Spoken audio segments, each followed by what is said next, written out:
Hi, welcome to Lab 1 of Ecology. Today we're here at the field station doing our introductory hike for discovering nature and getting used to practicing the scientific method. So the whole point of today's hike is to make observations, step 1 of the scientific method, and then generate questions from our observations and develop hypotheses. So we are going to make 4 stops along the way, and we have some video to go along with each of our stops.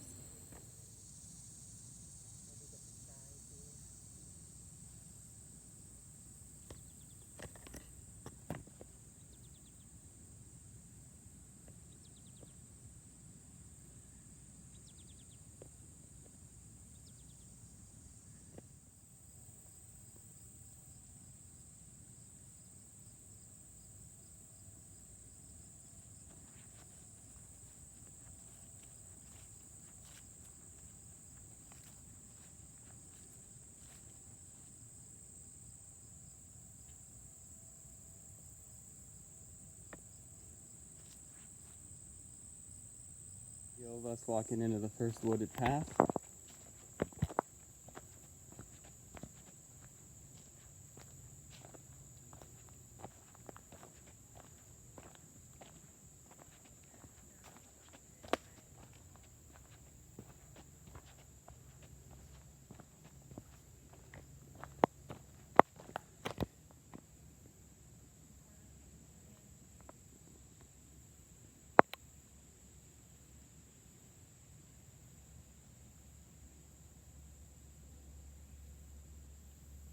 Stop 1, and these will be our forest observations. So what I'm asking you to do is stay kind of in this general area. Let's not go up over the hill yet, but you can walk around, you can go off trail, you can flip logs. Again, just keep your distance from each other, but think about not just what you're seeing, but also what you're hearing. Smelling through a mask is kind of hard, but after that, we're doing all of stop 1. So this whole first page is this first forest stop. So you'll want to make sure that you're looking through your binoculars, making a comment of how this changes your ability to observe, and then try to notice the different layers of life that you see in the forest. Okay, so this includes, like, if you flip over logs, you know, all biological and physical types of interactions. You can include stream observations over here if you want, but I'll give you some time to complete that, and then I'll check in with you.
All right, we're getting ready to approach stop 2. So walking out of the forest.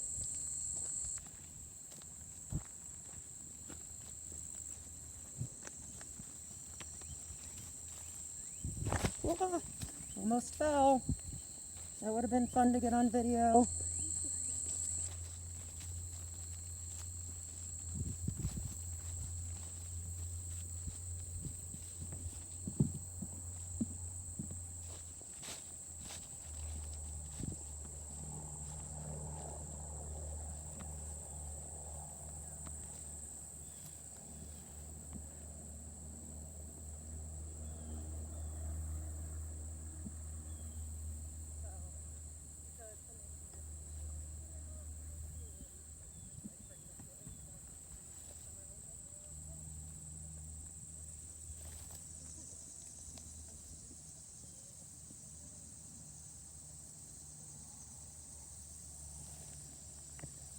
So we're at stop 2, folks.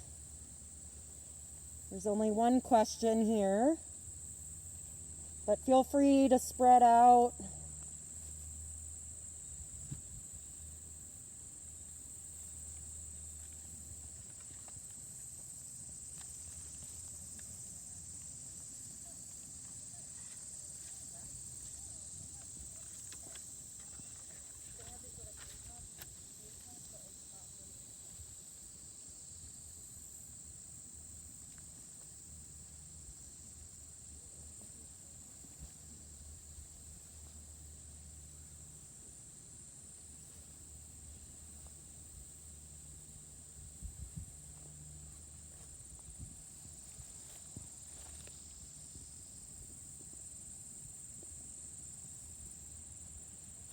So these boards here we use for snake surveys.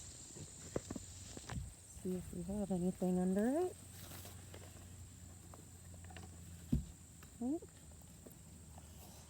Shadows in the way. So guys, there's a little wood frog over here if you're interested. Where is he? It's hard to see.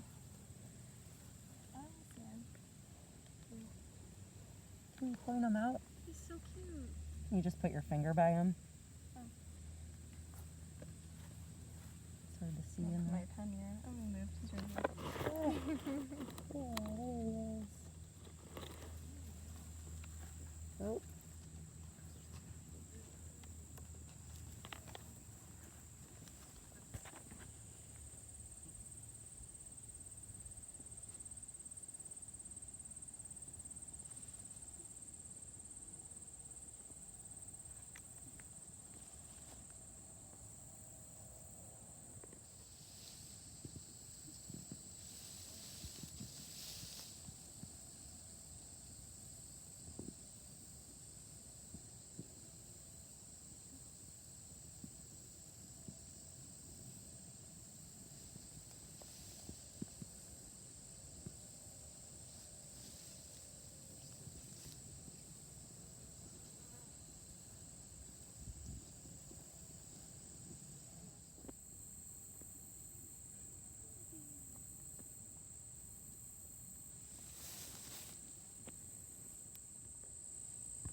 Swallowtail butterfly, the yellow one. Yeah. Yeah, there's a ton of honeybees on this mountain there.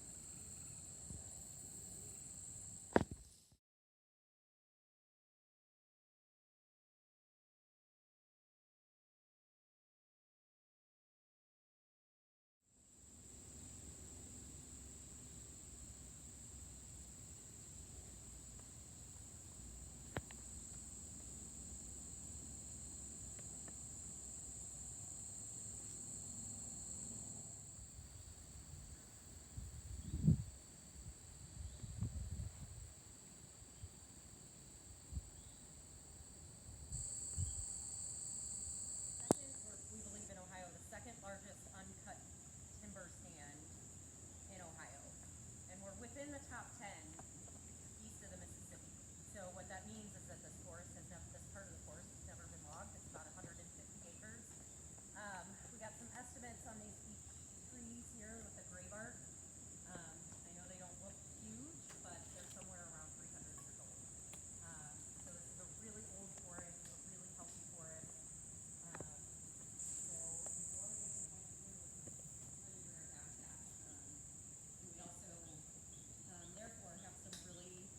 Stop 4, this is Silver Creek, and if you've been through downtown Garrettsville, Top 3.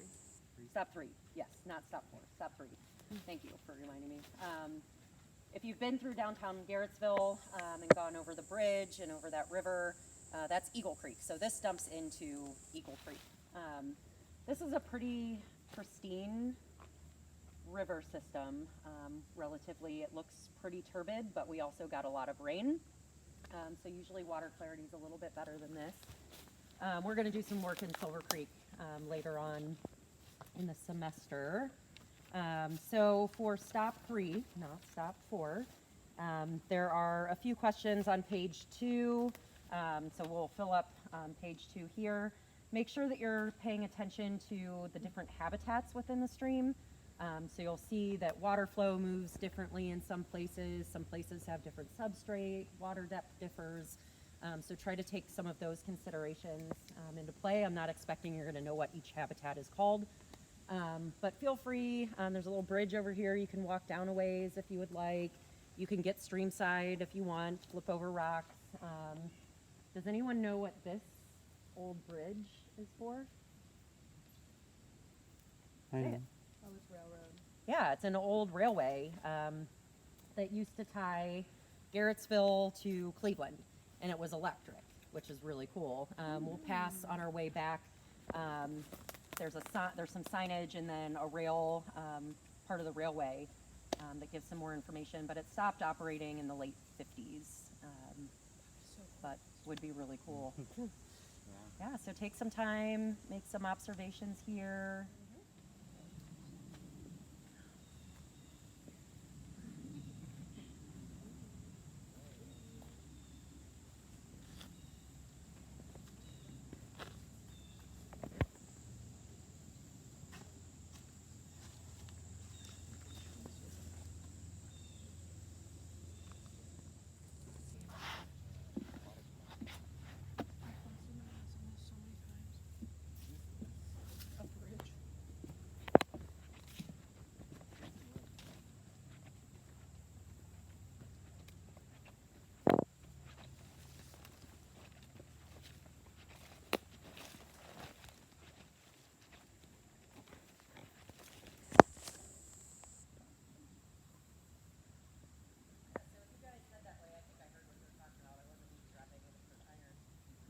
You'll notice that the water is kind of orange.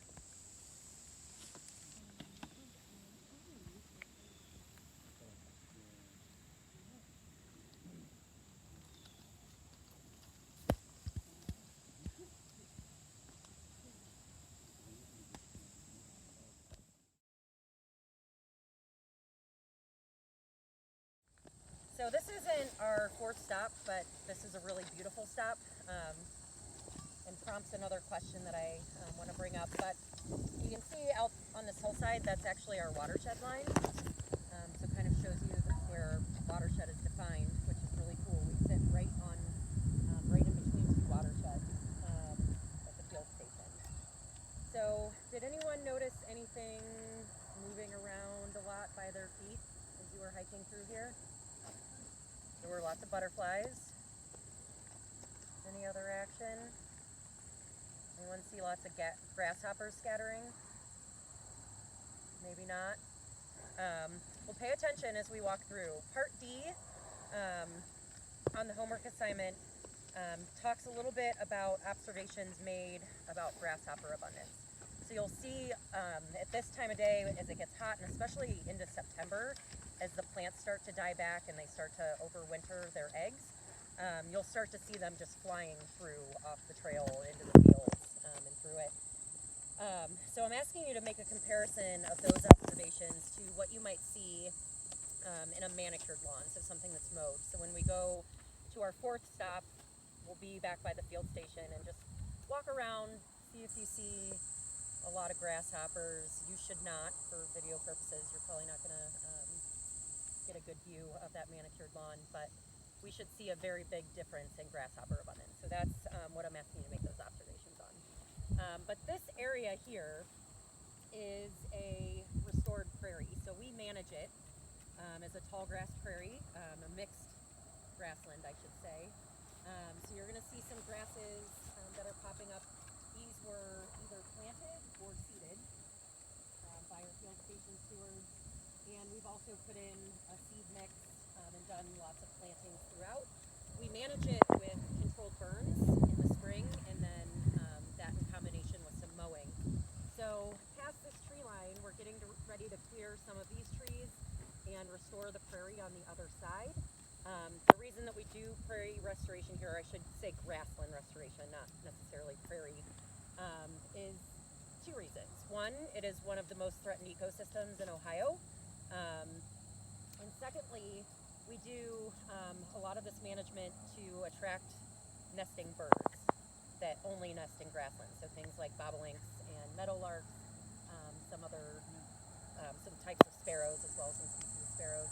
But this area here is not big enough for attraction of these grassland nesting birds. So we're going to open up and do some restoration on the other side too.